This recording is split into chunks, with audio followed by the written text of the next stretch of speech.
China is laying the groundwork for war. Can the US and its allies put a stop to it in time? Welcome to China Uncensored, I'm Chris Chappell. Remember, YouTube is still suppressing the show, so as part of Operation Honeypot, leave a comment below with the honeypot emoji or the algorithm. So last week, China wowed the world with its display of military might, especially when they showed off their missiles and drones. Weapons that China will most certainly use against Taiwan and the US when it feels ready to strike. But China's weapons development isn't the only thing that the world needs to worry about. Just as dangerous is China's infrastructure, and not just to the people that might be inside it. Okay, yeah, I know infrastructure doesn't have the same ring to it as missile or drone, and it's harder to launch a house at someone, unless this is the Wizard of Oz. But when it comes to the CCP's military ambitions, infrastructure is absolutely key. China's building up military bases like it's the most aggressive version of SimCity ever. This includes a wartime command site in Beijing that's 10 times larger than the Pentagon, a $50 billion military stronghold in Hainan, just on the other side of Taiwan, and let's not forget all those militarized fake islands in the South China Sea. But there's a new threat: Chinese oil rigs. For years, the CCP has been building these rigs in the waters of other countries, including Japan, Vietnam, and now Taiwan is getting a similar treatment. Earlier this month, this report from the Jamestown Foundation revealed that 12 oil structures owned by Chinese state-owned enterprise China National Offshore Oil Corporation have been encroaching on Taiwan's Pratas Islands since at least May 2020. China, of course, would have you believe that these oil rigs are just for peaceful purposes. Just look at the heart. Surely this is a sign these oil rigs that are built within the borders of other nations are all about love, and not a reference to all the hearts they forcibly harvested from dissidents. It's just like when China conducts military drills around Taiwan. So much love.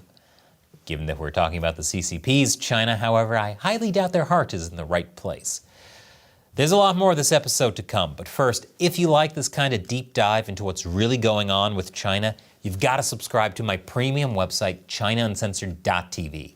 That's where you'll see episodes and live streams we can't put on YouTube.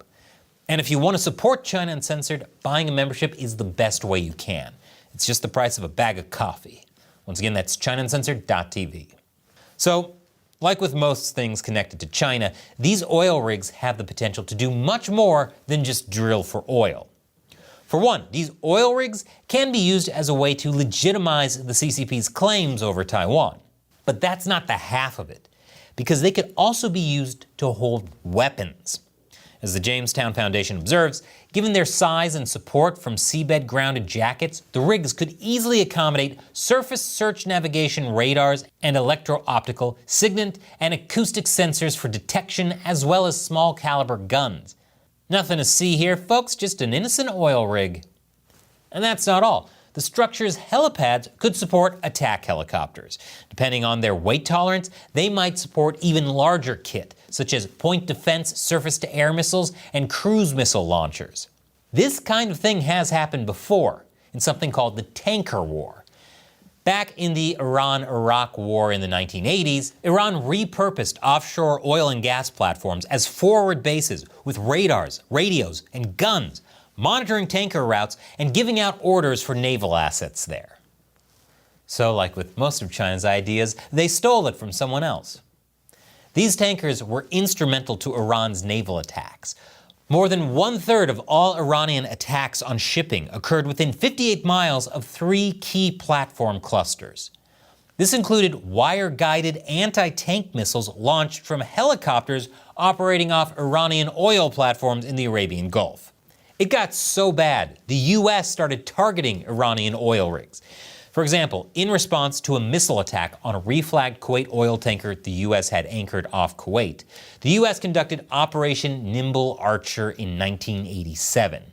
US destroyers and SEALs shelled and blew up an Iranian oil platform east of Bahrain and destroyed electronic equipment on a nearby platform. Then, in 1988, the U.S. conducted Operation Praying Mantis, which saw the largest U.S. naval action since World War II.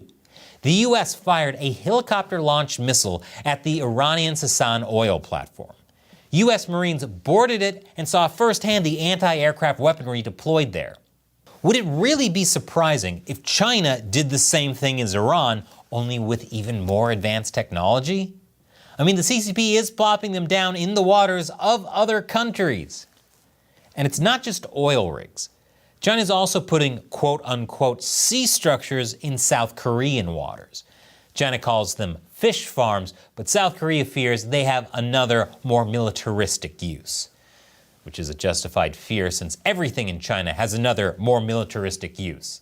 Even the kindergartners. They might not hold weapons, but at the very least, they could easily be used to collect data that could help with undersea navigation and detection. All this, along with a host of other things, of course, are signs that China's preparing for war. Well, more subtle signs than the times when they're shouting, "Hey, look at us, we're getting ready for war." And if you want to stay up to date on the latest China news, click this button to sign up for my free weekly newsletter, where you'll see content I don't put anywhere else. Once again, I'm Chris Chappell.